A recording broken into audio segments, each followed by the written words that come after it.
խաղաղությունը այսօր է, խաղաղությունը հիմա է, եւ այդ խաղաղության հիմքերը տակից քաշելը վերաբանակցել բառը կամ այն տրամաբանության, որ այս ուժեղ խաղաղություն չի, մենք ուժեղ խաղաղություն ենք հաստատելու, ուժեղ խաղաղություն հնարավոր է հաստատել միայն ուժի միջոցով, ուժի կիրառման միջոցով, ուժի կիրառումը բացում է ուժի մասին խոսակցությունը, բացում է ուժի մասին խոսակցություն,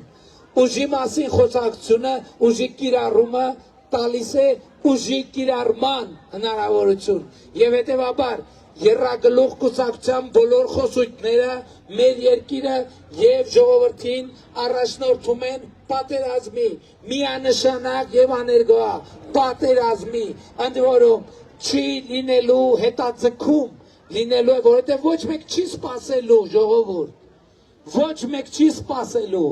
չէ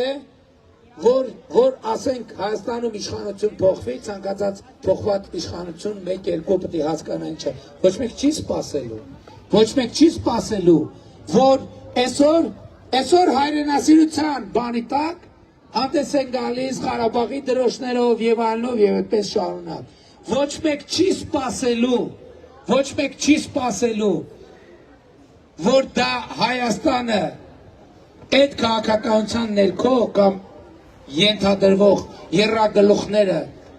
վզներն ամրացնեն եւ իրենց քաղաքականությունը վարեն։ Հենց անմիջապես սահմանամերձ գյուղերում սկսելու են կրակոցները, սկսելու է էսկալացիան, որը անխուսափելի բերելու է պատերազմի, անխուսափելի բերելու է պատերազմի։ Եվ հետեւաբար շատ կարեւոր է, չափազանց կարեւոր է, որ 2026 թվականի հունիսի 7-ին մեր քաղաքացիները գնան ընտրական տեղամասեր եւ տեր կանգնեն խաղաղությանը, գործելով հետեւյալ տրամաբանությամբ։